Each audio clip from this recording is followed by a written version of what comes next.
Greetings and welcome to my channel. This is Sorcerer Tal. You can also find me on Facebook in the Sorcerer's Guild. Today on Cryptid Tales, we are going to be talking about goblins. First we'll talk about what they are in traditional folklore, and then we'll talk about what they are in popular culture. Then we'll talk about more the reality of what a goblin is and what they are from more of a fae perspective. And then we'll talk about how to summon a goblin and how that is going to be useful on our continuation of learning to understand with and create a contract with the fae. Okay, so the goblin in traditional folklore is originally a Germanic word, and it has to do with a small impish-like creature that isn't always bad. This is a creature that can cause problems if you haven't worked out a deal with him, but if you have worked out a deal with him, he will help you in small ways in your blacksmith shop or places like that. In fact, there are lots of ideas. If we take that definition of goblin, that is all over Europe. This idea of small creatures that live in different parts of the house and will help you with different ideas. So there's very little difference between a goblin and a gnome. In a lot of things, it's just which one people decided to call that. But from there, you got the hobgoblin in Scottish lore, which is involved with the Seelie and Unseelie gourds, and people got this idea that the goblin was necessarily always bad. Now, he's always been known as something that is imp-like and a trickster, something that has cravings and will, eat up all of your bread or stuff like that if he's not dealt with. But over time, the idea of the goblin gets more and more a bad thing. And this idea of a goblin that is like this exists in all kinds of folklore. In the Hungarian mythology that I was taught from my, that I part with from some of my ancestors, have something called Pakaroni. And Pakaroni is, well, by this definition, a very goblin-like creature. He's small, has a very large nose, and if you do stuff the Pakaroni don't like, he can cause problems for you. There's a story where an axe cutter is trying to cut down his tree and he turns the man's nose into a sausage while he sleeps and it gets all crazy. But that's actually a Polish story because they believed in the Pakaroni as well, but there's a bunch of different myths around this creature and the ideas of where he is. I was told he lives in the base of a tree, and if you go knock on the door, he will open the door. Well, if you knock on the door and dance around 3 times, if he really likes your dance, he might come out and answer the door and grant you 3 wishes. But that's if he's home. And it seems Pakaronis have very active social lives, because I have never actually saw a Pakaroni, and it's very rare for me to see one of those doors, not knock on it and dance around 3 times. They also tend to be known to like shiny objects, snail shells, bits of crusts of bread, that sort of thing. So there's the idea of leaving this thing gifts of strange objects that it might like. So it is very goblin-like when you consider that as the word for what a goblin is. And this idea exists all over the place. And some people, well, since this is a Cryptid Tales episode, I suppose we should talk about some of that. This is something that is... There's some truth to this idea in a lot of places, it seems like. If you just go along with what the things in the area want, they become helpful rather than hindering. This is a good way to deal with any of them little mischievous spirits around the house, is find out what it is they want and make deals with them so that they help rather than hinder. But we're getting a bit off of subject. So, the idea of a goblin-like creature, as defined here, exists throughout the world in many different cultures. Okay, from there let's talk about what they are in the popular culture of the day. Okay, well, the goblin is going through a bit of a shift in popular culture from something bad to something cute. And we're starting to see all kinds of things go where the goblin is becoming more and more interesting as more of a liked figure than a disliked figure. But that was not always the case. Goblin in popular culture was tended to be this impish, rotten creature that would do horrible things, run off with people's children, that sort of thing. You go into the typical fantasy lore, your Tolkien-esque type stuff. The goblin is, again, small, impish, raiding creature that likes to take advantage of people when they're in a bad situation and raid them and steal all of their stuff and run off with it. And, well, like I said, in Tolkien, they're one of the things that serve the bad guys. But if you read up in the Silmarillion, even there's some sympathy for the goblins, because the goblins, they just want somewhere to call their own as well. And they've got a lot of, their culture is very insulting to each other, and even they're very sniveling. But they get this idea of, even there, they just kind of wanted a home. Now, I'm sure the people that are into Tolkien really bad might start yelling at me in the comments about how I would explain that. I'm no expert on Tolkien, I will grant that. But I feel that there is some aspect of that in the Silmarillion, the bits of it that I've read.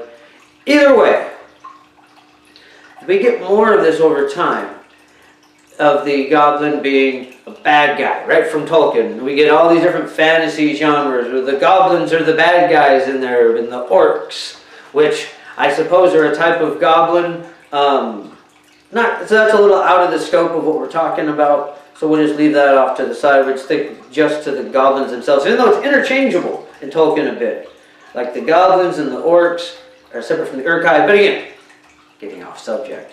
So, we have the goblin, typically green is the idea in popular culture. It's green, got big ears, nose, tends to be very feral, likes rocks, shiny objects, gross things, slimy things, sauerkraut sandwiches. I personally love sauerkraut, so that's fine with me.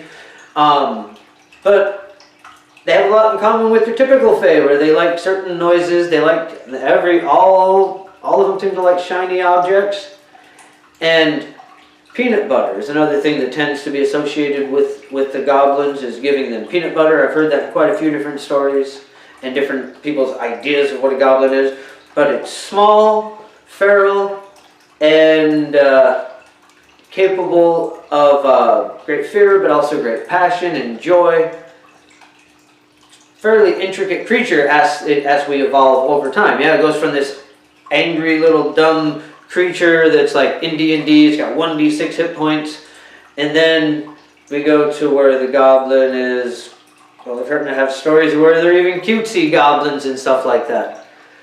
It evolves over time, but the goblin often jumps up and down, he's ecstatic, he's very active, very hyper. This is a creature that tends to be thought of as having a lot of energy and wild, almost an ADD type character, if you'll forgive the term from someone who has ADD themselves. The zipping about, what people tend to think of as ADD, because we're not all like that. We don't all just zip around wild, not all the time. Anyways, the goblin is tended to be thought as very tricksy, very but also very ingenuitive. In a lot of these stories, it's the goblins, when you get into World of Warcraft, right, it's the goblins that are building all the machines and doing all the engineering and stuff like that. I said World of Warcraft, I meant Warhammer. Yeah, okay, in Warhammer you got the goblins that build all this different stuff when you have when you play them. Anyways, there's a lot of idea of goblin tinkerers in Dungeons and Dragons, and over time, even some of the later editions, you begin to be able to play these races. And the goblin, well, part of the issue here, and this affects the momentum of what we are doing, is goblins and orcs and the whole fantasy thing. Well, there's a lot of race coding going on there, where this race is good, this species is good, and this species is bad. And people started to associate different races with different different species in the game, and there's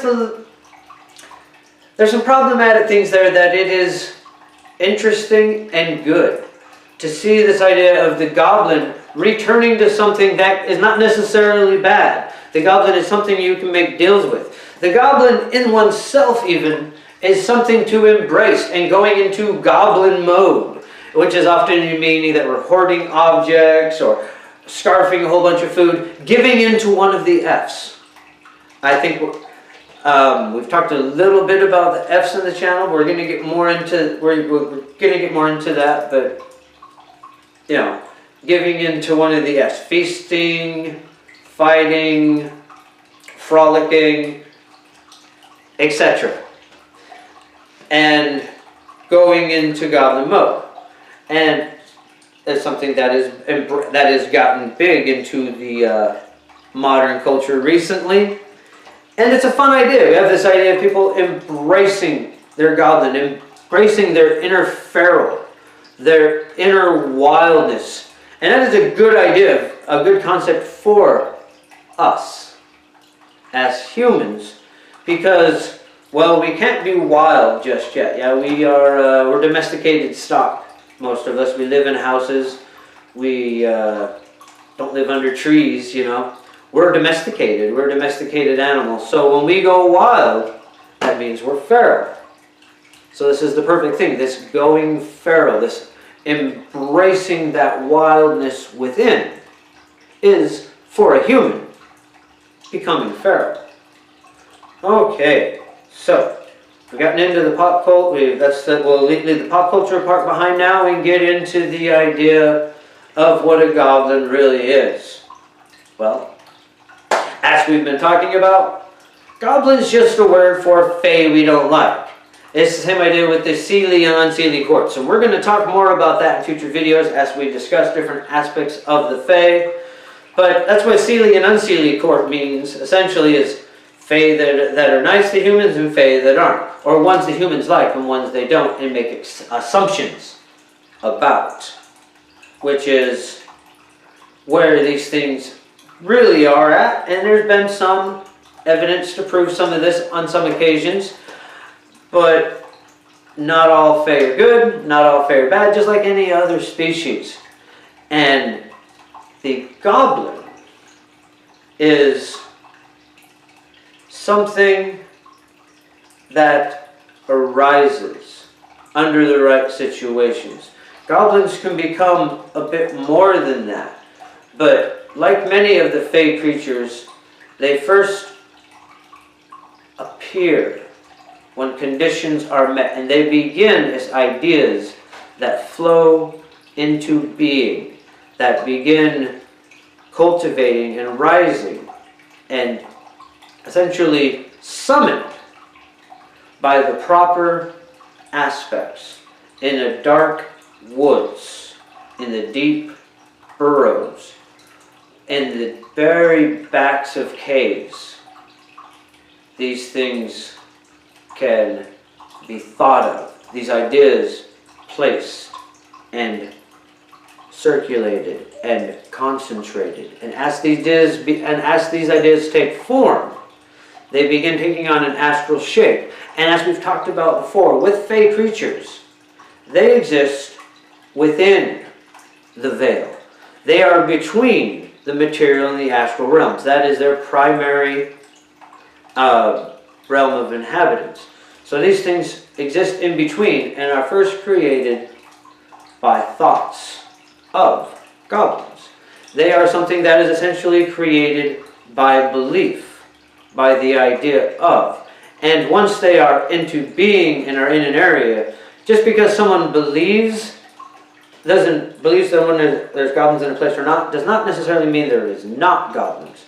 But that is where they manifest from and begin reproducing. Just like most of your fae, just like a lot of your fae beings that are small and of this nature. So, goblins can be anywhere a goblin could be, and places that they could not, that they should not. There is a tendency for them to appear in stables and places near blacksmiths. That's the reason where the Germans got this idea of the goblin with the blacksmith, and it's because the conditions that are created there with all the hay and the horses and the smell of the burning iron and all these things tend to create the idea of seeing stuff in the shadows. As you're banging on the, well, there's probably not hay anywhere near the forest, but there's horses nearby that have the hay and that smell of old hay. And then you've also got the smell of burning iron near in that same area, and all the different things that are created in a blacksmith shop, the shiny objects. And then you have someone banging away at the forge and seeing little things out of the corners of their eye, perhaps thinking, wondering, what was that? What stirred over there? What was that little thing? And next thing you know, the conditions are right for goblins to be summoned into being. To do this on purpose, we just want to replicate some of those things. A little bit of old hay will work, a bit of rotted gourd, maybe some rusted iron even. With some Fae, there is some concern with iron, but in this particular case, that is not a problem. Just anything just a little bit rotted or broken up, and then you want somewhere to hide that just a little bit and have that hidden for a few days, and think about the idea that that's a goblin house. That's somewhere to bring a goblin in. And then once the goblin is there, you're going to want, as you're setting that up, you're going to think about the goblin and what it can and can't do. Yeah? You're going to, or not can and can't do, but what kind of goblin it is. Because you just want to summon a goblin. Because you're going to have all kinds of wild thoughts from your mind. They're going to help create what this goblin is. So, you're going to set up the thing and keep in mind that it's a goblin house, but then you're going to picture the goblin and think about what the goblin is like. This is a lot like creating a servitor or an egregore, except for that we're doing it by creating the necessary environment for a being to come into existence. So, you'll want something to hide it a little bit, some kind of false cave. A great thing for all of this is just a gourd that's gotten a little bit moldy and has a hole in it. And you can put the shiny thing right there next to the gourd, and the goblin can be inside the gourd. And just tell yourself that it's there, and think about the goblin and how it's this goblin that's going to help you. That's going to help you in your magic and learn to understand how to go feral. Yeah, because as humans, as I said, we can't go wild, but we need to get back to that. We need to be part of nature again in order to be able to interact with these courts. We need to be part of the court of the earth. Yeah? The court of the earthlings. So you have to first become part of that court. So, the goblin is one that will teach you to become feral, teach you to become wild. And you need to think about what he's going to pay, what your payment to the goblin is going to be, and keep, just not that it's going to make you go wild, but also that is not something that is going to cause you to get into trouble. Yeah? Because we still do have to exist in the mundane world at the same time, so keep that in mind. This thing can teach me to go wild. No, that's not what wild means. Back to nature. Embrace the ferality within us, back into the web of wonderment that is the world. Yeah?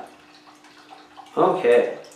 So, after a few days of doing that, you will want to create some kind of a vessel. We're going to talk about that in the next episode of this in a few days. This isn't going to be like, okay, we're talking about the first part and then I suddenly disappeared and I start talking about something else. I know I've been doing a lot of that lately. It's all finally starting to weave back in. Because once we create this goblin, now, if you want one that's going to help you with the interacting with the fairy courts, that's what you teach it. If you want it to, if you're bringing a goblin for something else, that's the type of goblin you picture into being. But you have to understand this being isn't going to be like a servitor and directly under your control once it gets there. You're simply starting it. So you're going to need some reciprocity. This isn't something you can just toss away and bang around and just do whatever the hell you want to it, like some people do their egregores and servitors and tulpas and stuff like that they've created out of themselves. So you aren't really creating this out of yourself. You are bringing about a possibility for it to come into being. So you are going to have to treat it with reciprocity and respect. Once it's there, it will be a goblin. It will be connected to that idea of these things. It will have, not memory, but I should say genetic memory. It will have concepts and ideas of what it is that is created from the summoning in the form that is created. So, you need to create reciprocity and have respect and rapport with this being. Now, like I said, we'll do a video. I'll be doing another video very soon on how the rest of that goes. But you then make the vessel and begin interacting with the goblin. Give it its shiny objects. You can give it food, peanut butter, that sort of thing. But then you start wondering what to do with it all. The shiny objects, you don't leave them all at the altar. That's like leaving a coin on the street sort of thing. Probably not dimes if you've been working with Manitellu, because then there's going to be a conflict.